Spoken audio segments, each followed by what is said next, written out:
ভারতের কেন্দ্রীয় শিক্ষামন্ত্রী ধর্মেন্দ্র প্রধানের পদত্যাগের দাবিতে অনড় অবস্থানে ককরোচ জনতা পার্টি।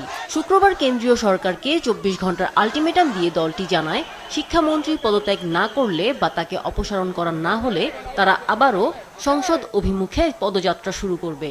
তবে অবস্থান জানাতে ২৪ ঘন্টা সময় চায় সরকার।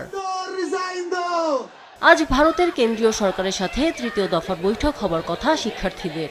তবে বৈঠকের কয়েক ঘন্টা আগে নিজেদের অবস্থান আরও কঠোর করেছে তারা। সকালে সিজেপির মুখপাত্র আশুতোষ রাঙ্কা জানান, সরকার যদি শিক্ষামন্ত্রী ধর্মেন্দ্র প্রধানকে অপসারণে রাজি না হয় তাহলে আর আলোচনার অর্থ নেই। শুক্রবার কনস্টিটিউশন ক্লাবে কেন্দ্রীয় মন্ত্রী জেপি নাড্ডা ও জিতেন্দ্র সিংহ সিজেপি প্রতিনিধিদের সঙ্গে দ্বিতীয় দফার বৈঠক করেন। বৈঠকে কেন্দ্র আন্দোলনকারীদের দুই প্রধান দাবি নীতিগতভাবে মেনে নিতে সম্মত হলেও শিক্ষামন্ত্রীর পদত্যাগ বিষয়ে এখনও দুই পক্ষের মধ্যে অচল অবস্থা রয়েছে। প্রশ্নপত্র ফাঁস রোধে সরকারের পরিকল্পনা নিয়ে ইনস্টাগ্রামে প্রকাশিত নিজের একটি ভিডিওতে ইতিবাচক সাড়া দেয় তরুণ প্রজন্মের প্রতি কৃতজ্ঞতা প্রকাশ করেছেন ভারতের প্রধানমন্ত্রী নরেন্দ্র মোদী। শুক্রবার দিবাগত রাতে ইনস্টাগ্রামে দেয়া এক ভিডিও বার্তায় তিনি বলেন, ধন্যবাদ বন্ধুরা। আমিনা লুসি, মাছরাঙা নিউজ ডেস্ক।